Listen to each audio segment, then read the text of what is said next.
सत्संग जी, प्यार से कहना जी। और सत्संग जी, आज बड़ी कृपा है कि हमारे नाल पर जंगीपुर से हमारे रवि महात्मा जी और हमारे सोहन महात्मा जी हारमोनियम के बहुत ही सुंदर कलाकार, नैसारे की धरती से भोजपुरी जगत के बिरहा के सम्राट हारमोनियम बजाने वाले हमारे बगल में बहुत ही सुंदर कलाकार, बहुत ही अच्छा गायक बबलू महात्मा जी, हमदास हुलन गाजीपुरी, सबके प्यार भरा धन्यवाद। आज बड़ी कृपा बा हमन के रिकॉर्डिंग बाजू अमन जी बाड़े, प्यारा सा भजन भगत अंजय मिशन के गीत कि गुरु तोरी आवल, कि गुरु तोरी आवल बहुत बात नहीं के ईश्वर के झुकावल बहुत बात होला। खाली गुरु तौर पर आयल बढ़िया बात रखे बाद ये जीवन समर्पित जीवन हो जाए गुरु के वचन पे, तय जीवन का मतलब बा कि गुरु तोरी आवल,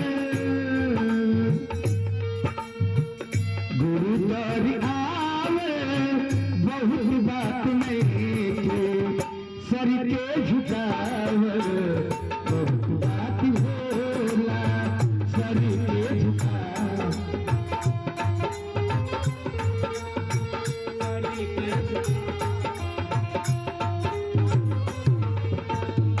गुरु तोरी आवल बहुत बात नहीं के, गुरु तोरी आवल बहुत बात नहीं के सर के झुकावल बहुत बात होला, सर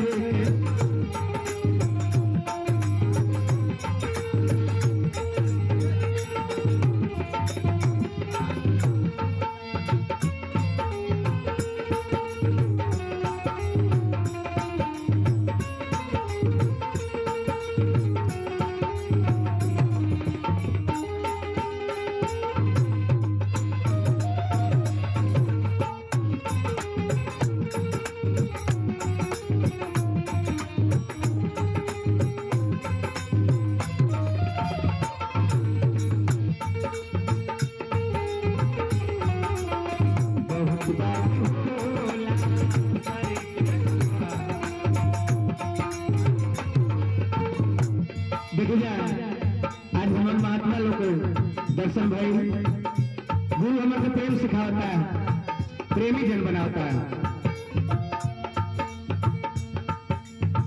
प्रेमी जन पावे हर के प्रेम में हिस्सा रिबा, जौना घट में प्रेम नहीं तू घटिया रिबा।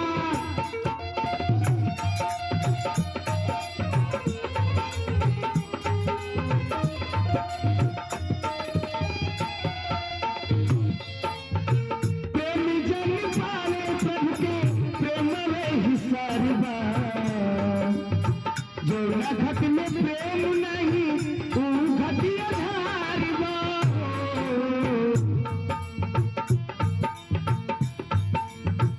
ज्योति जलावल बहुत बात नहीं। देखिए जब ब्रह्म ज्ञान सबके मिलल बा, लेकिन बाबा जी कहता नहीं कि स्वयं को जो सुधारे सफल वही सुधारक है। आप लोग कृपा करी जाए हर कमी ये हृदय से दूर हो जाए। ज्योति जलावल बहुत बात नहीं के अंधेरा मिटावल बहुत बात होला, अंधेरा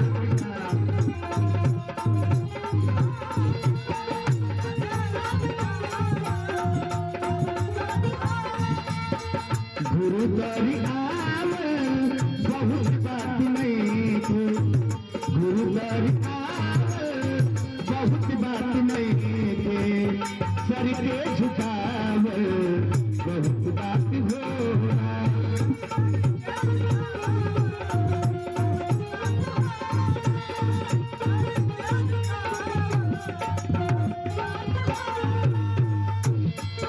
भैया जो भी घर के जरूरत बा आग ही जरूरत बा। ऐसे बाबा जी परहेज बताओ तारी हमन के कि निंदा नफरत चुगली इसे दूरी बनावे के बाद बाबा जी कहता नहीं कि निंदा से भी बाज नहीं तू आएगा तो निंदक भी कहलाएगा और भक्ति से भी जाएगा। अभी ये जलौले घर के अभी ये जलाई निंदा नफरत चुगली पर असर दिखाई।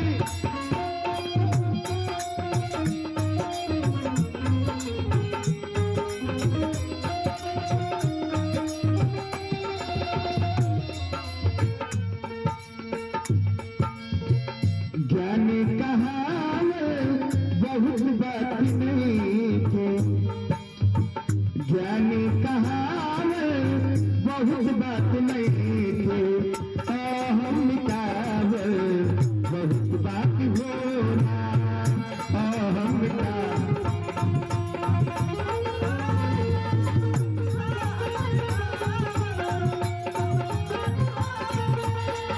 गुरुद्वारी बहुत बात नहीं थे, गुरुद्वारी बहुत बात नहीं थे, सर के झुकाव बहुत बात होना।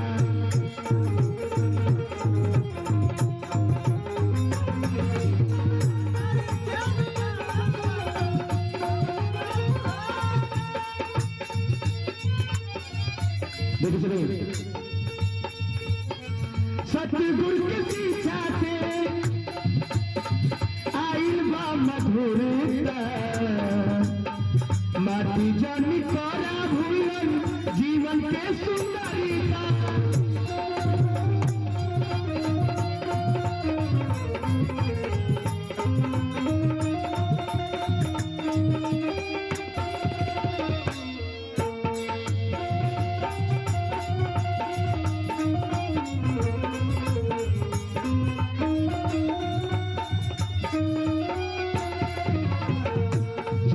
सुनावल बहुत बात नहीं थी, सतगुरु के कर्म से रिझावे के बाद